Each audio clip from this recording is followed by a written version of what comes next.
ಈ ಥರ ಬಿರಿಯಾನಿನ ಮಾಡಿಕೊಟ್ರೆ ಯಾರು ತಾನೇ ತಿನ್ನಲ್ಲ ಅಂತಾರೆ ಹೇಳಿ. ಎಲ್ಲರೂ ಕೂಡ ತಿಂದೇ ತಿಂತಾರೆ. ಮತ್ತೆ ಮತ್ತೆ ಇದೇ ಥರ ಬಿರಿಯಾನಿನ ಕೇಳಿ ಮಾಡಿಸ್ಕೊಂಡು ತಿಂತಾ ಇರ್ತಾರೆ. ತುಂಬ ನ್ಯಾಚುರಲ್ ಆಗಿರೋದು, ಅಂದರೆ ಮನೆಯಲ್ಲಿರೋ ಇಂಗ್ರೀಡಿಯೆಂಟ್ಸ್ನ ಹಾಕ್ಕೊಂಡು ಮಾಡ್ತಾ ಇರೋದು ನಾನಿವತ್ತು.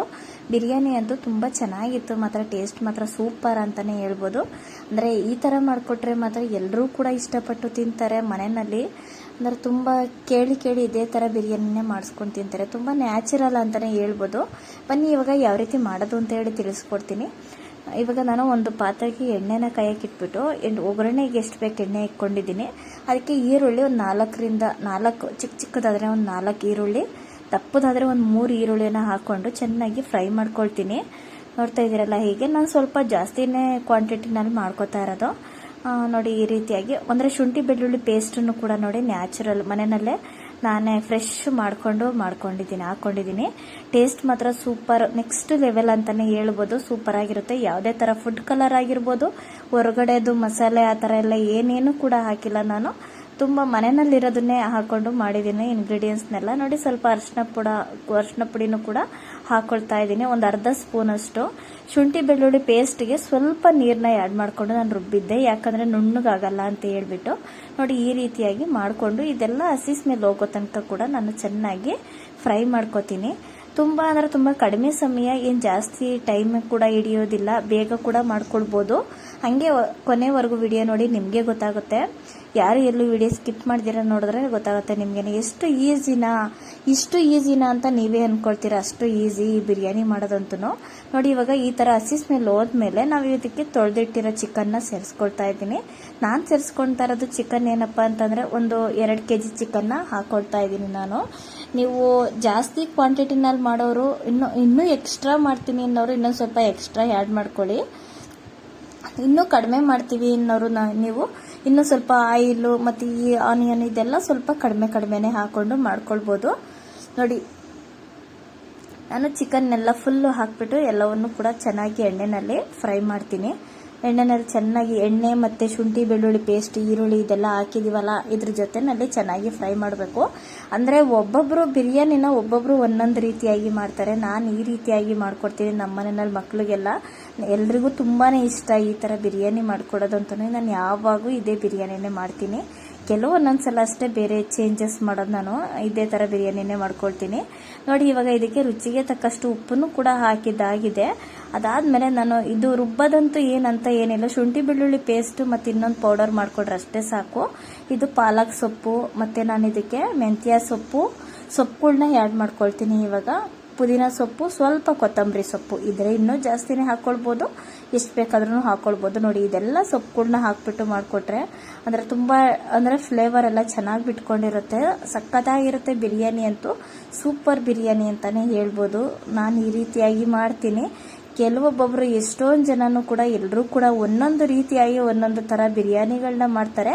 ಆದರೆ ಈ ಥರ ಒಂದ್ಸಲ ನೀವು ಕೂಡ ಟ್ರೈ ಮಾಡಿ, ಈ ಥರ ಬಿರಿಯಾನಿನ ಹೇಗಿರುತ್ತೆ ಅಂತ ಹೇಳಿ ನೋಡಿ ನೀವು ಕೂಡ. ನೋಡಿ ಇದಕ್ಕೆ ಇವಾಗ ನಾನು ಟೊಮೊಟೊ ಕೂಡ ಆ್ಯಡ್ ಮಾಡ್ಕೊಳ್ತಾ ಇದ್ದೀನಿ. ಒಂದು ದಪ್ಪದಾದರೆ ಒಂದಾದರೆ ಸಾಕಾಗ್ಬಿಡುತ್ತೆ. ಚಿಕ್ಕದಾದರೆ ಒಂದು ಸ್ವಲ್ಪ ಮೀಡಿಯಂ ಸೈಜ್ ಆದರೆ 2 ಟೊಮೊಟೊಗಳು ಬೇಕೇ ಬೇಕು. 2 ಟೊಮೊಟೊ ಹಣ್ಣನ್ನು ಕಟ್ ಮಾಡಿ ಸೇರಿಸ್ಕೊಂಡಿದ್ದೀನಿ. ಇದಕ್ಕೆ ನಾನು ಒಂದು 7ರಿಂದ 8 ಹಸಿಮೆಣಸಿನ್ಕಾಯಿನ ಕಟ್ ಮಾಡಿ ಹಾಕ್ಕೊಂಡಿದ್ದೀನಿ ಖಾರಕ್ಕೆ ಅಂತೇಳಿ. ನಾನು ಮಾಡ್ತಾ ಇರೋದು ಸ್ವಲ್ಪ ಜಾಸ್ತಿ ಕ್ವಾಂಟಿಟಿನೇ ಹೇಳಿದ್ನಲ್ವಾ, ನೋಡಿಕೊಂಡು ಖಾರ ಉಪ್ಪು ಎಲ್ಲ ನೋಡಿಕೊಂಡು ನೀವು ಹಾಕ್ಕೊಳ್ಳಿ. ನಿಮಗೆ ಎಷ್ಟು ಬೇಕು ನೋಡ್ಕೊಂಡು ಹಾಕ್ಕೊಳ್ಳಿ.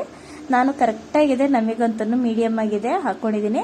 ನೋಡಿ ಇದೇ ಚಕ್ಕೆ, ಲವಂಗ ಮತ್ತು ಮೆಣಸು ಇಷ್ಟು ಕೂಡ ಹಾಕ್ಕೊಂಡು ಪೌಡರ್ ಮಾಡಿಕೊಂಡು ಹಾಕ್ಕೊಳ್ತಾ ಇದ್ದೀನಿ.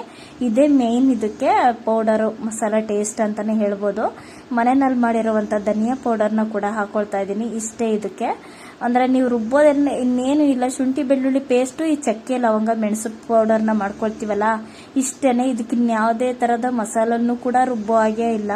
ತುಂಬ ಈಸಿ ಕೂಡ ಮಾಡೋದಂತೂ, ತುಂಬ ಅಂದರೆ ತುಂಬ ಸುಲಭ. ನೋಡ್ತಾ ಇದ್ದೀರಲ್ಲ, ಈ ಪೌಡರ್ ಹಾಕಿದಾದ್ಮೇಲೆ ಚೆನ್ನಾಗಿ ಮಿಕ್ಸ್ ಮಾಡ್ಕೋಬೇಕು.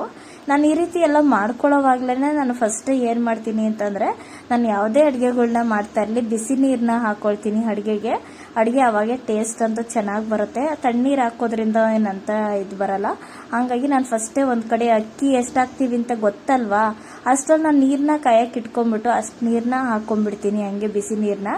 ಏನಪ್ಪ ಬೆನಿಫಿಟ್ ಅಂತಂದರೆ ಅಡುಗೆ ಕೂಡ ಬೇಗನೂ ಆಗುತ್ತೆ, ಜೊತೆಗೆ ಒಂಥರ ಚಿಕನ್ಗೆ ಅದಕ್ಕೆಲ್ಲ ಅಡುಗೆಗಳಿಗೆ ಬಿಸಿ ನೀರು ಹಾಕ್ದಷ್ಟು ಟೇಸ್ಟ್ ಹಾಳಾಗಲ್ಲ. ಹಾಗಾಗಿ ನಾನು ತಣ್ಣೀರು ಹಾಕೋದೇ ಇಲ್ಲ, ಜಾಸ್ತಿ ಹಾಕೋಕ್ಕೆ ಹೋಗಲ್ಲ. ಯಾವತ್ತೂ ಅಪರೂಪ ಅಂದ್ಕೊಳ್ಬೋದು.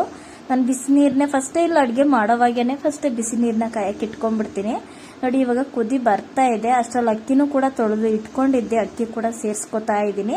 ಇದಕ್ಕೆ ನಾವು ಮಾಮೂಲಿ ಸೋನಾ ಮಸೂರಿ ಅಕ್ಕಿನ ಸೇರಿಸ್ಕೊಂಡಿದ್ದೀನಿ. ನೀವು ಬೇಕಿದ್ರೆ ನೀವು ಬಾಸುಮತಿ ರೈಸ್ ಬರುತ್ತಲ್ಲ ಅದನ್ನು ಕೂಡ ಹಾಕ್ಕೊಳ್ಬೋದು. ಇದೇ ಹಾಕಬೇಕು ಅಂತೇನಿಲ್ಲ. ಈಗ ಕ್ಯಾಪ್ನ ಕ್ಲೋಸ್ ಮಾಡಿಬಿಟ್ಟು ಒಂದು ವಿಷಲ್ನ ಕೂಗಿಸ್ಕೊಂಡು ಬಂದು ಓಪನ್ ಮಾಡಿ ತೋರಿಸ್ತೀನಿ ಹೇಗಾಗಿದೆ ಬಿರಿಯಾನಿ ಅಂತಂದರೆ. ತುಂಬ ಸೂಪರ್, ತುಂಬ ಟೇಸ್ಟಿಯಾಗಿ ಆಗಿತ್ತು. ಮಾತ್ರ ನಮ್ಮನೆ ನನ್ನ ಮಕ್ಕಳೆಲ್ಲ ತುಂಬ ಇಷ್ಟಪಟ್ಟು ಕೂಡ ತಿಂದರು. ಹಂಗೆ ನನ್ನ ಚಾನಲ್ನ ಗಣಿಕಾ ಕಿಚನ್ ಬ್ಲಾಗ್ನ ಯಾರೆಲ್ಲ ಹಾಗೆ ನೋಡ್ತಾ ಇದ್ದೀರಾ, ಸಬ್ಸ್ಕ್ರೈಬ್ ಮಾಡ್ಕೊಂಡಿಲ್ಲ ಅಂತಂದರೆ ಈಗಲೇ ತಪ್ಪದೆ ಸಬ್ಸ್ಕ್ರೈಬ್ ಮಾಡ್ಕೊಳ್ಳಿ, ಜೊತೆಗೆ ಕೊನೆವರೆಗೂ ವಿಡಿಯೋ ನೋಡಿ. ಹಾಗೆ ಫೇಸ್ಬುಕ್ಕಲ್ಲಿ ಯಾರೆಲ್ಲ ನೋಡ್ತಾ ಇದ್ದೀರಾ ಇನ್ನೂ ಫಾಲೋ ಮಾಡಿಲ್ಲ ಅಂತಂದರೆ ಈಗಲೇ ತಪ್ಪದೆ ಫಾಲೋ ಮಾಡಿ, ಹಾಗೆ ಸಪೋರ್ಟ್ ಮಾಡಿ ಅಂತ ಹೇಳಿ ಕೇಳ್ಕೊತಾ ಇದ್ದೀನಿ.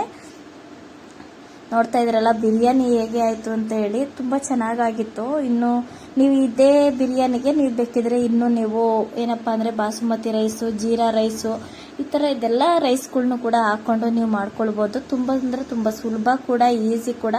ನೋಡ್ತಾ ಇದ್ರಲ್ಲ ಚಿಕನ್ ಎಲ್ಲ ಎಷ್ಟು ನೀಟಾಗಿ ಬೆಂದಿದೆ, ಕರೆಕ್ಟಾಗಿ ಆಗೈತೆ. ಹದವಾಗಿ ಮಾತ್ರ ಸೂಪರಾಗಿ, ತೀರಾ ಹುಡಿಯಾಗೂ ಇರಬಾರ್ದು, ತೀರಾ ಮೆತ್ತಗೂ ಕೂಡ ಇರಬಾರ್ದು. ಮೀಡಿಯಮ್ ಆಗಿ ಒಂದು ಹದವಾಗಿರಬೇಕು. ಮಕ್ಕಳೆಲ್ಲ ನುಂಗೋ ಥರ, ಅಂದರೆ ತಣ್ಣಗಾದ್ಮೇಲೆ ಮಕ್ಳುಗಳು ಕೂಡ ತಿನ್ನೋಕ್ಕಾಗಲ್ಲ.